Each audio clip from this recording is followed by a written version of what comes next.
भगवते वासुदेवाय श्री गणेशाय नमः।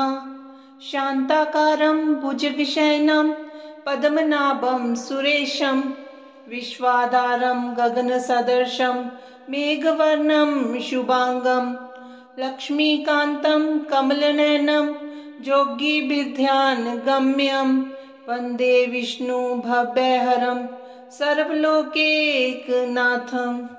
वैसे तो भगवान के अनेकों नाम हैं, जैसे गोपाल, मुरलीधर, माधव, केशव, मनमोहन, गिरिधर, पर भगवान का सबसे सुंदर नाम है भक्तवत्सल, जिसका अर्थ होता है वह जो अपने भक्तों के स्नेह, प्रेम, भाव पर बहुत ही जल्दी रीझ जाएं और अपना सर्वस्व निछावर कर दें।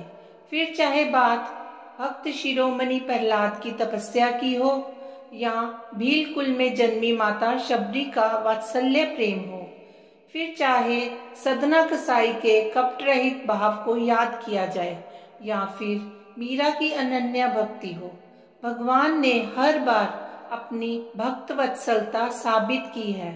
और इसी कड़ी में गजेंद्र मोक्ष कथा आती है, जब भगवान अपने भक्त के बुलाने पर नंगे पांव भागे चले आए थे।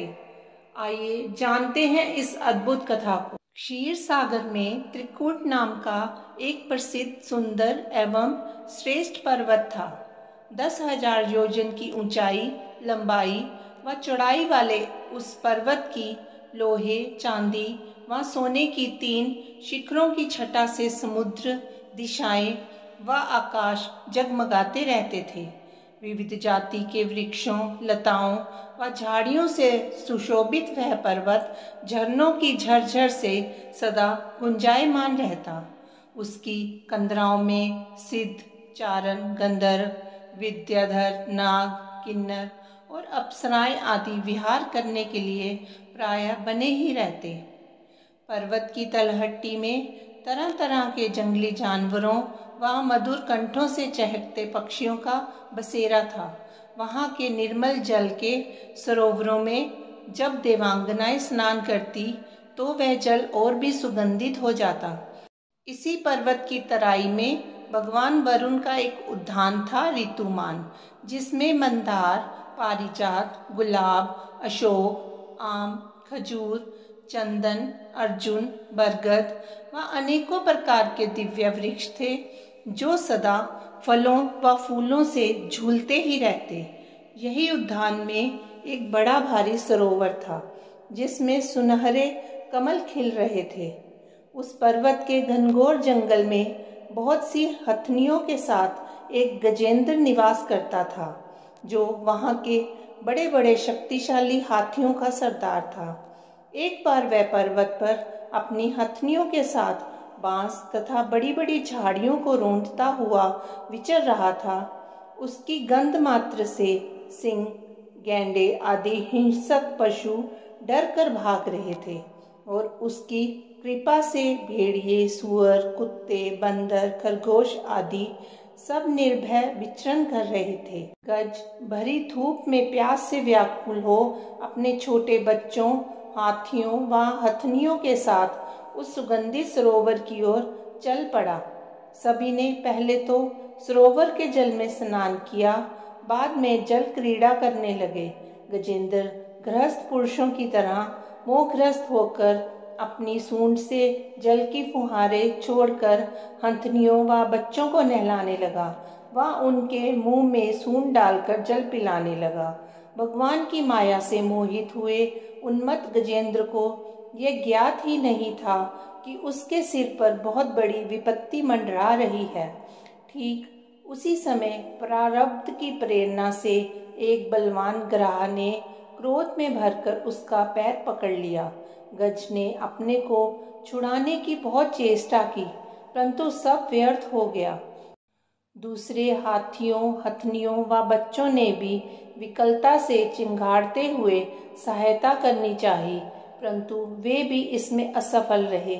कभी गज ग्राह को बाहर खींच लाता तो कभी ग्राह उसे अंदर को खींच ले जाता। गजेंद्र व ग्राह अपनी पूरी शक्ति लगाकर लगातार 1000 साल तक लड़ते रहे। यह अनोखा युद्ध देखकर देवता भी आश्चर्यचकित हो गए। जल में लंबे समय तक खींचे जाने से गजेंद्र का शरीर व मन दोनों शिथिल पड़ गए और ग्राह तो ठहरा जलचर, अतः वह तो और अधिक उत्साह और बल से गजेंद्र को खींचने लगा। इस प्रकार देहाभिमानी गजेंद्र अपने प्राणों को संकट में फंसा देख विचार करने लगा कि यह ग्राह विधाता की फांसी ही है। मैं स्वयं व मेरा संपूर्ण परिवार मुझे ना बचा पाया। अब तो मैं संपूर्ण विश्व के एकमात्र आश्रय भगवान की ही शरण लेता हूँ, वे ही मेरी रक्षा करेंगे। अपनी बुद्धि से ऐसा निश्चय करके गजेंद्र ने अपने मन को हृदय में एकाग्र किया और फिर पूर्व जन्म में सीखे हुए श्रेष्ठ स्तोत्र के जप द्वारा अनेकों प्रकार से भगवान की स्तुति करने लगा। मैं उन भगवान को नमस्कार करता हूँ जो जगत के मूल कारण हैं, वह सबके हृदय में विद्यमान हैं एवं समस्त जगत के एकमात्र स्वामी हैं, जिनके कारण इस संसार की चेतनता का विस्तार होता है। वे ही सबके मूल हैं और अपने मूल में भी वही हैं। कार्य कारणों से अतीत प्रभु मेरी रक्षा करें। नट की भांति अनेक रूप धारण कर लीला करने वाले सर्वेश्वर प्रभु मेरी रक्षा करें। वे अरूप होने पर भी बहुरूप हैं। उनके कर्म अत्यंत आश्चर्यमय हैं। मैं उनके चरणों में नमस्कार करता हूँ। स्वयं प्रकाश सबके साक्षी परमात्मा को मैं नमस्कार करता हूँ। जैसे समस्त नदी झरने आदि का परमाश्रय समुद्र है, वैसे ही आप समस्त वेद और शास्त्रों के परम तात्पर्य हैं। आप मोक्ष स्वरूप हैं और सब संत आपकी ही शरण ग्रहण करते हैं, अतः मैं आपको बारंबार नमस्कार करता हूँ। जैसे कोई दयालु पुरुष फंदे में पड़े हुए पशु का बंधन काट दे, वैसे ही आप मेरे जैसे शरणागतों की फांसी काट देते हैं। हे नित्य मुक्त परम करुणामय, आप अपने भक्तों का कल्याण करने में भी कभी आलस्य नहीं करते। आपके श्री चरणों में मेरा नमस्कार है। हे प्रभु, धर्म अर्थ काम और मोक्ष की कामना से मनुष्य आप ही का भजन करके अपनी अभीष्ट वस्तु प्राप्त कर लेते हैं। इतना ही नहीं, आप उन्हें सभी प्रकार का सुख देते हैं, अपने ही जैसा अविनाशी पार्षद शरीर भी देते हैं। हे परम दयालु प्रभु, आप ही मेरा उद्धार करें। प्रभु, आप ना देवता हैं, ना असुर, ना मनुष्य हैं, ना पशु पक्षी, ना स्त्री हैं, ना पुरुष, ना ही नपुंसक, ना ही आप कोई साधारण या असाधारण प्राणी हैं, ना आप गुण हैं, ना कर्म, ना कार्य, ना ही कारण। सबका निषेध हो जाने पर जो शेष बच रहता है वो आप हैं, वही आपका स्वरूप है। आप ही मेरे उद्धार के लिए प्रकट हुए हैं। हे सर्वशक्तिमान माधुर्य निधि भगवान, मैं आपकी शरण में हूँ। ऐसी आर्त स्तुति सुनकर भक्त वत्सल करुणा वर्णालय सर्वात्मा भगवान श्री हरि बिना देरी के स्वयं वहां प्रकट हो गए और वेद में गरुड़ पर सवार हो बड़ी शीघ्रता से वहां के लिए चल पड़े, जहां गजेंद्र अत्यंत संकट में पड़ा हुआ था। सरोवर में व्याकुल गजेंद्र ने जब आकाश में चक्रपाणी भगवान श्री हरि को देखा तो उसने अपनी सूंड में कमल का एक सुंदर पुष्प लेकर ऊपर को उठाया और आर्त भाव से बोला, नारायण भगवान, आपको नमस्कार है। भक्त वत्सल प्रभु गरुड़ को एक बारगी छोड़कर कूद पड़े और कृपा करके गजेंद्र के साथ ही ग्राह को भी बड़ी शीघ्रता से सरोवर से बाहर निकाल लाए। फिर भगवान श्री हरि ने चक्र से ग्राह का मुंह फाड़ डाला और गजेंद्र को छुड़ा लिया। उस समय सभी देवता भगवान की प्रशंसा करने लगे और उनके ऊपर फूलों की वर्षा करने लगे। इधर वह ग्राह तुरंत ही परम आश्चर्य में दिव्य शरीर से संपन्न हो गया। यह ग्राह पूर्व जन्म में उहु नामक एक श्रेष्ठ गंधर्व था। देवताओं के शाप से उसे यह गति प्राप्त हुई थी। उसने सर्वेश्वर भगवान के चरणों में प्रणाम किया। तत्पश्चात वह भगवान के सूर्ययश का गान करता हुआ उनकी परिक्रमा कर अपने लोक चला गया। श्री भगवान की कृपापूर्ण स्पर्श से उसके पाप ताप सब नष्ट हो गए व उसे उत्तम गति प्राप्त हुई। गजेंद्र, जो पूर्व जन्म में द्रविड़ देश के पांड्यवंशी राजा इंद्रद्युम्न थे, भक्ति में संलग्न हो अगस्त्य ऋषि को प्रणाम न करने के कारण ऋषि के शाप से शापित हो उन्हें हाथी की योनि मिली थी। परंतु भगवान की आराधना का ऐसा फल है कि अंत समय में भगवान की स्मृति हो गई और अज्ञान के बंधन से मुक्त हो भगवान का ही रूप प्राप्त हो गया। भगवान ने उसे अपना पार्षद बना लिया और उसे साथ लेकर अपने अलौकिक धाम को चले गए।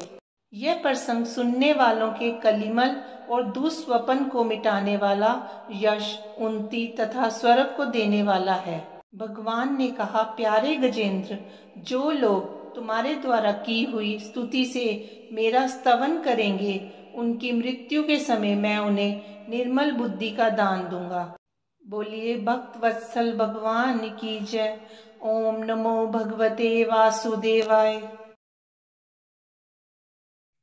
श्रीर विष्णु कमलाशारंगी लक्ष्मीर्वैकुंठ नायकः पद्मालया चतुर्बाहु क्षीराब्दी तन्याच्युतः इंदिरा पुंडरीकाक्षा रमा गरुड़वाहनः भार्गवी शेष पर्यंको विशालाक्षी जनार्दनः स्वर्णांगी वरदो देवी हरिरिंदुमुखी प्रभुः सुंदरी नरकध्वंसी लोकमाता मुरांतकः भक्त प्रिया दानवारिः अंबिका मधुसूदनः वैष्णवी देवकी पुत्रो रुक्मणी केशिमर्दनः वरलक्ष्मी जगन्नाथा कीरवाणी हलायुधः नित्य सत्यव्रतो गौरी शौरिः कांता सुरेश्वरः नारायणी ऋषिकेशः पद्महस्ता त्रिविक्रमः माधवी पद्मनाभश्च स्वर्णवर्णा निरीश्वरः सती पीताम्बरः शांता वनमाली क्षमानघः जयप्रदा बलिध्वंसी वसुधा पुरुषोत्तमः राज्यप्रदा खिलाधारो माया कंस विदारणः महेश्वरी महादेवो परमा पुण्य विग्रह रमा मुकुंदः सुमुखी मुचकुंद वरप्रदः वेद वेद्याब्दी जामाता सुरूपार्केन्दुलोचनः पुण्याङ्गना पुण्यापादो पावनी पुण्यकीर्तनः विश्वप्रिया विश्वनाथो वाग्रूपी वासवानुजः सरस्वती स्वर्णगर्भो गायत्री गोपिका प्रियः यज्ञरूपा यज्ञभोक्ता भक्ताभीष्टप्रदा गुरुः स्तोत्रकीर्य स्तोत्रकारः सुकुमारी स्वर्णकः मानिनी मंदरधरो सावित्री जन्मवर्जिता मंत्रगोप्त्री महेश्वासो योगिनी योगवल्लभः जयप्रदा जयकरः रक्षित्री सर्वरक्षकः अष्टोत्तरशतं नाम्नां लक्ष्म्या नारायणस्य च ये पठेत् प्रातरुत्थाय सर्वदा विजयी भवेत्।